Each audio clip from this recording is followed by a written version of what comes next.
Welcome to Conversations with Dr. Harriet and our special guest, Shalonda Washington. How are you? I am good. Amazing. Thank you for having me. Oh, I'm so happy you took time out of your busy schedule to hang out with us right here on Conversations with Dr. Harriet on the Power Network. Now, for those few people who may not know you, can you tell us a little bit about yourself? Yes, I'm Shalonda Washington. I'm a mother of four, but tentatively five because I raised my baby brother. He was in fifth grade when I did, and been married to Jimmy Washington for 26 years. I'm Wow. a business owner of Reliable Permitting and BSS. And we have a flourishing ministry that caters to young people, young women, and men and adults alike. But we love to get the youth and families together and minister on those levels and present things that most of our people that are part of the ministry would not go to church. So it's in a very unique way. Mhm. And the name of your church again is? Washington Family Ministry, Okay, and that's in Naples. Immokalee, Florida. Immokalee, which is right Immokalee. outside. It's in the Naples area, correct? Yes, all of Okay. this Collier County is just another little subdivision, a part of Collier County. Oh, that's so awesome. When I first heard your testimony, I was just so impressed on, your love of the community and your love of the young people. And so just praying God's blessings over your ministry. I know it's going to flourish even more, and God's just going to bring so many resources for you to take, with everything that you do to take it to the next level. So happy for you on that. Now they call you the permit queen. Tell us about that. Well, yes, I inherited that name. I've been in business for 27 years now. It started a little bit right after out of high school. And so I originally thought I was going to be like a legal secretary. So I started going to vocational school. I was a teen mom, so I had to kind of learn it quickly. So college really wasn't an option for me because I didn't want to leave my daughter because my grandmother raised me. So that was one thing I made a commitment to, that I was going to take responsibility. So I did something that was local. And then when I got out, I started working for attorneys and different things, but it was like all temp, and it was like very hard for me to land something quickly. So I took a temp job at a construction site, and then they started sitting me around and doing different things. And I love the fact that it was fast paced. I was learning something every day. It was not the same. And once I went down to the building department for them, people would stop me and ask me how much would I charge to do it. And Mm. so I was like, oh, people pay for this? Really? And so, long story short, it came about with me being in the construction industry and working, and then seeing that I was able to knock down barriers and even help them write new procedures and different things of that nature. And so they just started calling me the permit queen. And so that's how I inherited the name. It's so awesome, and I know even listening to your testimony, I definitely have to have you back on and just talk about aspiring, for aspiring young people on going for your dreams, and Mm. may not be where you thought it was going to be, but it's where it ended up being. So I love your testimony. We'll definitely do that maybe on another time. But today we're talking about hope for the unequally yoked, my marriage journey. Tell us how that topic came about.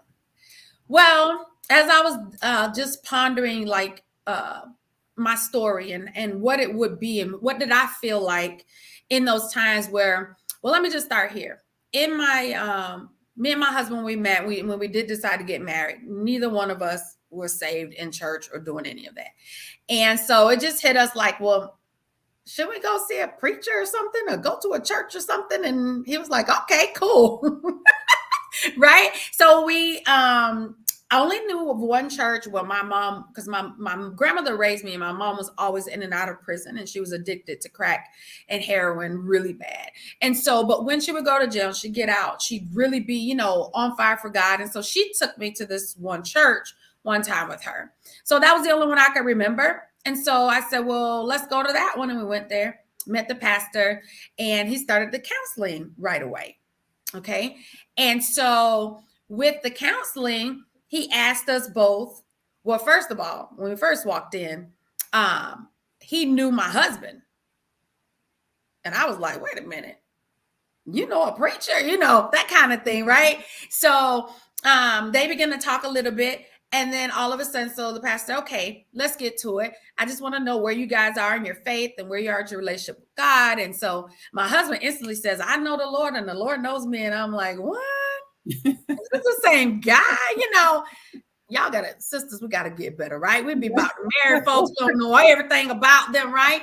But anyways, so then he asked me and he said, yeah, so what is your relationship? I said, well, see, I went to Easter service one time and they talked about this man who died and rose again. But I thought that was kind of creepy. The version, right? Yeah.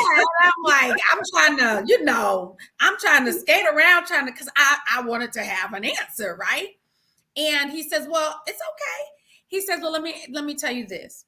He says, if you bought a Jaguar and something happened to it, would you take it to Honda to get it fixed? I'm like, duh, no, I'm taking back the Jaguar, right?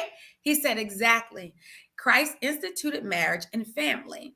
And so with him, your marriage will be a success. Your family will be a success. Mm-hmm. So I was like, I've always wanted to be successful. I always wanted to do things well. There's just something inside of me. I've always wanted to do it well. So that was attractive to me.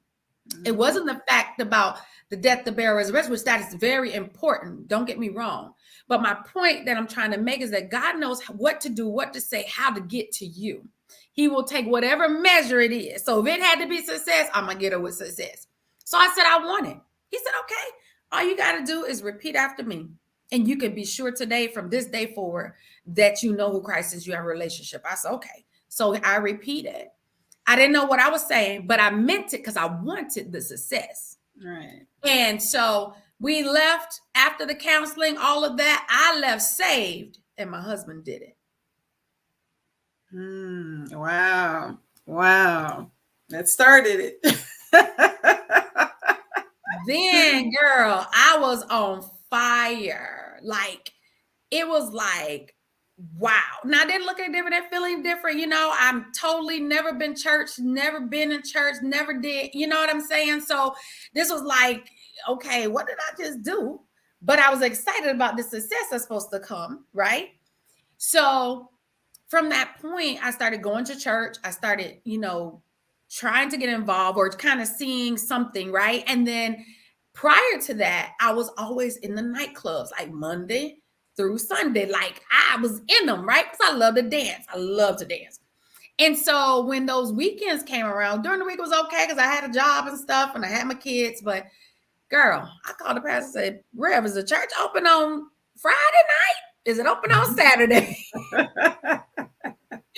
And he was like, I said, I'm just going to be honest. Can I go to the club? Can I, you know what I'm saying? So, and basically he just told me, you could dance in church, right? So then that opened the door for ministry for me. And God began to give me, so I began to develop dance ministries that did pantomime dance to gospel music. And I didn't have one, I had 4. And they were traveling all over the place. And so that God began to I began to develop this relationship, more hunger. The success was coming as far as like even in ministry, right? I was thinking something else. He was thinking something different. But this whole time I'm saved, I'm on fire. My husband is not. He is not.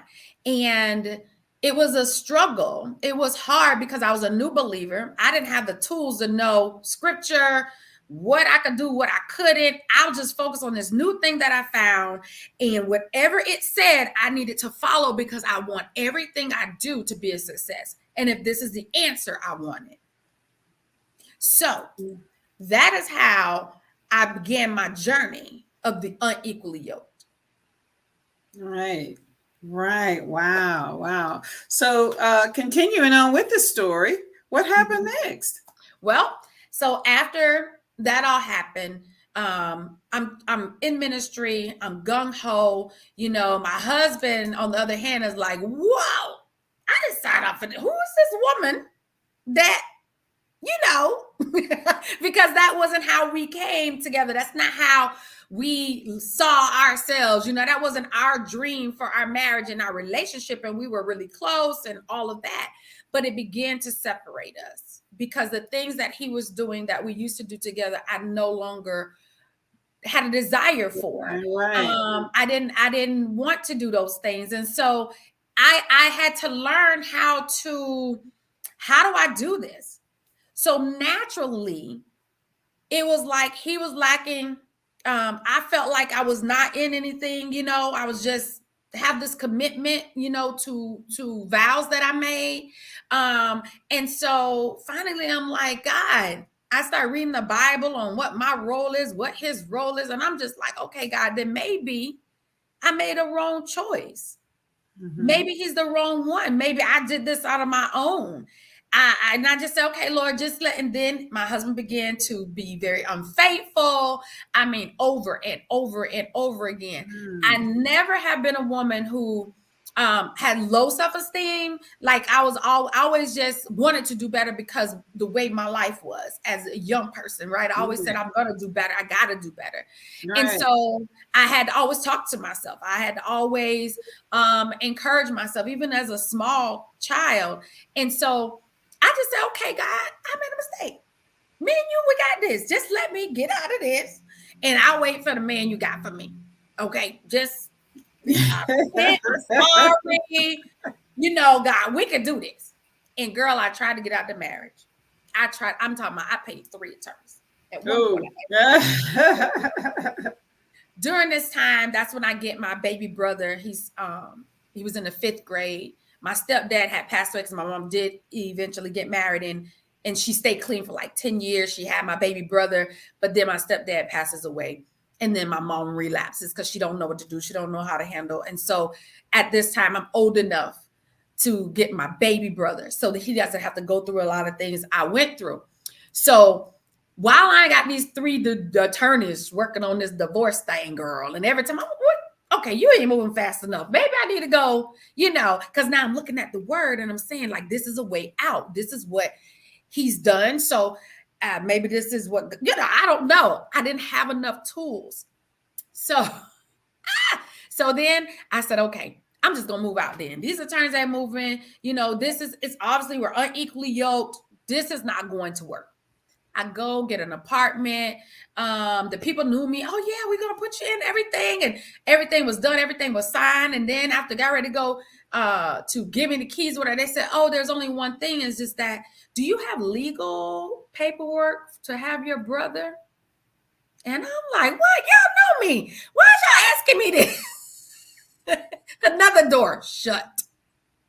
Because I didn't go to a judge, right? I'm like, I got him registered in school. I got all this. Y'all know me. Like, you know, I ain't kidnap him. Like, let me get in this place. Nope, sorry, we can't. We got to have it. So that was another door shut. So finally, just my mentality and how I was viewing him and how I was viewing what I was in and knowing that, okay, I'm being mistreated. I'm faithful. I'm in the Lord. And I just finally said, God, I don't want this. I don't want this. Get me the heck out of this. I need to get out. Get me out. And so finally, long story short, I heard Joyce Meyer. She was preaching on the TV and she was talking about our mind, like the mind is a battlefield. And then she was saying the things we speak.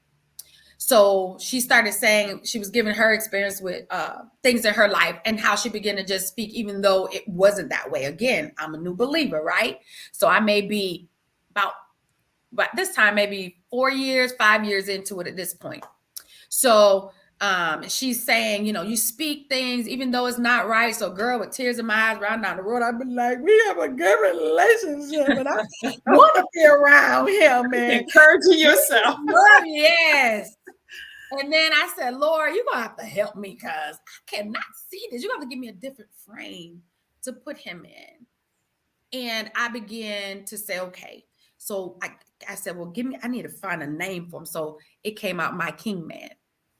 So when women see this on my Facebook, or they see this anywhere, or they hear people say this, we'll be in the store and guys will come up to me and say, hey, her king man, how you doing, man? I see you on the Facebook, whatever. And I have to tell the women, they were like, oh, I wish I had a king man like you did. I said, wait, let me tell you how you got that name. I had to write it on my phone. Every time my phone rang, that would come up. I had it posted in the house. I had it in my car. And it wasn't that way, but God was teaching me how to put him in a different frame and to speak it. Wow. And today he's truly my king man. He's truly that. He's truly that. But it took 20 years. Oh, wow. 20. And no matter how you try to get out of it, God wasn't allowing it. It was only the last 7 years of my marriage that I enjoyed it and he wasn't saved. And that was because I had to have an encounter with God. For real, for real. Because every time I was praying about him, finally God said, shut up. You're the confessing believer. I got to teach you what's in you. I got to teach you what power you have. I got to give you strategy. See, it was a warfare and I didn't know how to fight. Didn't have a clue. And it's crazy because you would think that the church would have been able to give you those tools that you needed. And they didn't have those tools for you. Well, the thing was, no one was talking. Nobody talks about it. Right. Girl, we went all the way. My pastor at that time, he took us to Tony Evans Church Development Conference every year because I was a young leader. And so I would go. Let me tell you how this was. But I really, truly believe it was kind of like ordained because I'm in the room with Tony Evans. And he talking about family, the role of the man, the wife. I said, okay, I got this now, God. You got to let me out now because I see Tony Evans, he the man. He your man. So I go to him. I got to tell him my situation so he can help me out. So he's helping everybody answer questions and everything. So finally, afterwards, I go up to him privately. I said, listen, this is my situation. My husband's unfaithful and this is what's going on. And I said, now, I know I should be able to, he looked at me and he said nothing. Wow. Nothing. To this day, Tony Evans, we face to face like this. He said nothing. He was obedient to the Spirit of God. He was obedient. And when I tell you, when I was talking to the women after we went there, and I'm like, okay, I'm just coming out the world. I know some of their husbands, you know what I'm saying? And it was like, but what they said to me? Girl, you can't be telling people your business. My husband's saved. He just carnal. And I'm thinking, I don't even know what these words mean. Wow. I don't even know what they mean. I'm a new believer, but y'all done been in church how long? And I know your husbands, because I'm just coming out the world. And I said this, and I did not know the word of God the way I know it, not even remotely. All I know is I just loved him with all my heart. And I was, whatever this journey was, Lord, help me. And I said this. I said, the day that God delivers me, I'm going to tell it whether anybody want to gossip it or not, but I'll be living in the victory. I know that was the Holy Ghost. I didn't know none of that. Wow. I didn't know any of that. Wow. And you know what? In the church, and doing marriage ministry, I've just found it over the years that, people are sitting back and they're comparing their marriages to other people. They see them and they're like, oh my goodness. Oh, I wish my marriage was like that. I wish my husband was like that. And I found that, some of the worst abuse of wives have come from church people. And so I always tell people, don't be looking at them. Don't be coveting their marriage because you don't know what they're going through. I can remember a time my husband and I would fuss all the way to church. Fuss, cuss. Well, I was probably the cussing one. But Girl. All the way to church, get out of church, go in church, praise the Lord, come back out and finish the argument. And people did not know what we were going through. Wow. And we weren't going to tell it because we thought we were the only ones going through. Everybody else seemed happy. And so, because the church doesn't deal with it, like they should. Now, more churches have, especially with younger pastors, they do have more marriage ministries. They talk more balanced in ministry as well. So it's a little different now, but I still see a lot of people walking around with that mask. And you wonder, you look at people, you're like, they got divorced.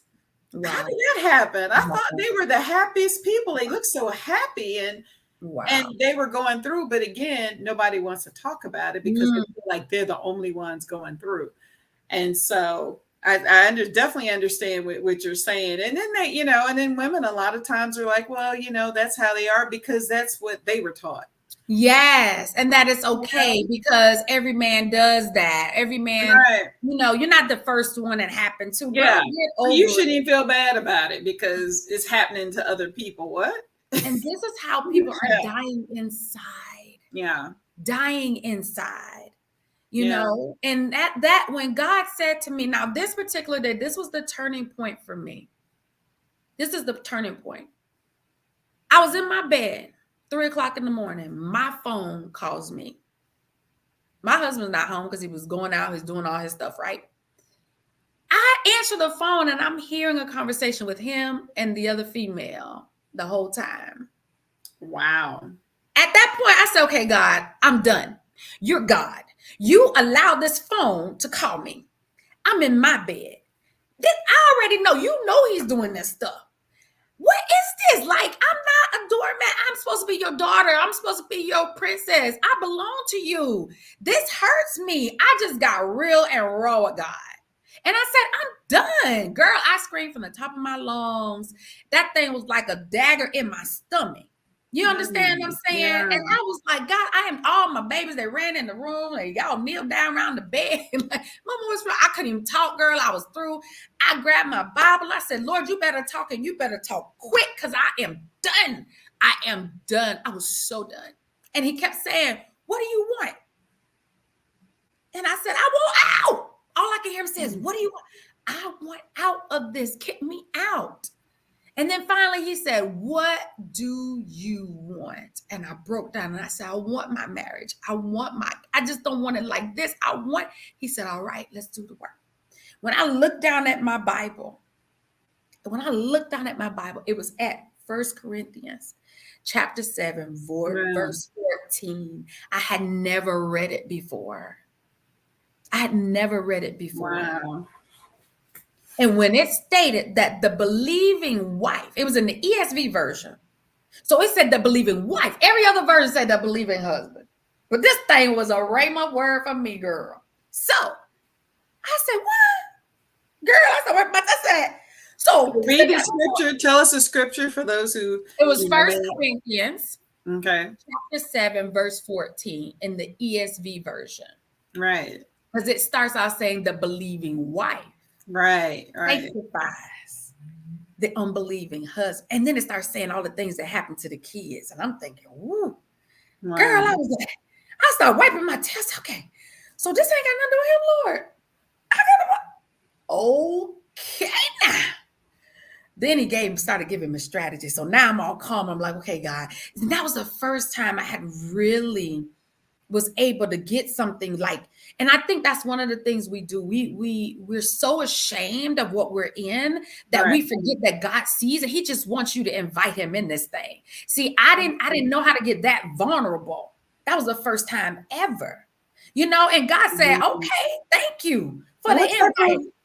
What type of strategies did he give you to do? One of the strategy was that same night, honey, after all that crying and hollering and going on, he said, now I want you to convert the garage into a dining room. I said, huh? I said, wait a minute. Now, this is not, God, I thought we were talking. Who is this talking? Because now I'm good with you now. And I'm going to work this thing. But that dude, he's still that dude, right? So I'm like, no. But no, I converted into a dining room. I took out, I had already had some food out to cook for the next day, Sunday, because I like Sunday dinner and stuff. And girl, prepared the food, did the table, had soft music playing. He walks in the door 5 a.m. I come to the door, all smelling good, looking good. And he like, I was like, hey, honey, how you? Now he has no clue that I heard the whole conversation. Wow. This is God and strategy. See, because that stuff, see, we be in it, and that was a battle. I didn't look at it as a battle. See, we forget we're not on a cruise ship. We're on a battleship. Take the bathing suit. Right. Listen, Girl, see, now I can see this thing. And it's a mandate on my life to share this. When he came in and he went, I said, well, come on, baby, I made some dinner there. I mean, some, whatever you want to call it, because it's 5 a.m. It can be your brunch, your lunch, or whatever you want to call it. It's in here. So he goes in, he sits down. He sat the whole time like this. He would not touch that food. Why? He did not know that I heard, but he knew what he was doing. Right. And when I tell you, after that, everything I depended on the Lord for. Everything. Wow. It was so, me and God was so tight with this thing. And then I kept my focus on God. What should I do? Give me instruction. Should I say something right now? Or do I not say something? And there was little things that he was giving me to do. And my husband now speaks about those things. And he says, you remember when you did? And he was like, that junk messed me up. I was high. And I was just like, so now you can look at it. He can talk about, it's just amazing. But it was God and his sovereignty. It was God. Because I said, God, how in the world? You knew I was going to walk in that marriage counseling and get saved and my husband wasn't. Wow. That's sovereignty. But the point of the matter is, I'm an individual. He's an individual, and God was seeking me. So whatever it took to get me, he went to those lengths. Whatever it takes to now my husband is now saved, and he's been saved 6 years, and he got saved in my home. Wow. I did the church the way I envisioned it, not giving the pastor's hand and God's heart in my home. We've got power. Yes. We've got power to change everything that ain't supposed to be right. But it's going to take wisdom. It's going to take strategy direct from heaven, straight downloads, because see, everybody's situation is a little bit different. So when you get those gray areas, you need to make sure you got a strategy from the Lord. That's right. And our time is ticking for today. And so I just wonder, will you come back for a part 2? Can we do a part 2 on this? And I we can say that because we need to teach the women some more strategy and just using wisdom. I think a lot of this that you said today is, hanging on to your faith and using wisdom, because it would have been easy to give up. It would have been easy to move on, to go and have an affair yourself. I'm sure that came, sending people that, well, if he's doing it, you need to be doing it too. And so you didn't fall into that trap either. So yeah, we definitely need to do a part 2 on this. But because I want to even talk about how important it is, as we talk about hope for the unequally yoked, to what are some strategies even our single gals can utilize, because when you're looking for your mate, just because he's fine don't mean he for you. Always gotta know the nature. It's not for you. Exactly. Yes. So we definitely need to do a part 2 on this. And I know a book is coming out, so we're going to be looking for your book as well. And they can follow you on all social media, correct? Yes, ma'am. Yes, ma'am. Well, this has been so awesome. We have about, can you encourage our listeners? You have about 30 seconds. Yes. I just want to encourage you to know that the enemy believes everything that God has said about you. The problem is you got to believe it. In my marriage, the enemy saw this day that my husband would be saved and we would have ministry and impacting a lot. There is no fight if there's no purpose to fight for. Right. The enemy just wants to steal, kill, and destroy. Stand today. Know that there is purpose. Oh, that's so good. We're praying blessings over your life, over your family, your ministry, and even your career, everything that you do. And so, like I said, let me know if you want to do a part 2. Yes, I'm down. Well, thank you again, Shalonda Washington. Your story is amazing, and we're going to continue the conversation. Absolutely. So thank you all for joining us right here at Conversations with Dr. Harriet on the Power Network. Remember, today only happens once, so make it amazing. Yeah. Have a good day, everyone. See you next time. So, wow, this was really good. Definitely praying blessings over your life. Thank you again so much. And I just look forward to God just bringing marriages together And I know that somebody was blessed by today's broadcast. So thank you again. God Thank bless you. you. I appreciate you. Bye. Okay.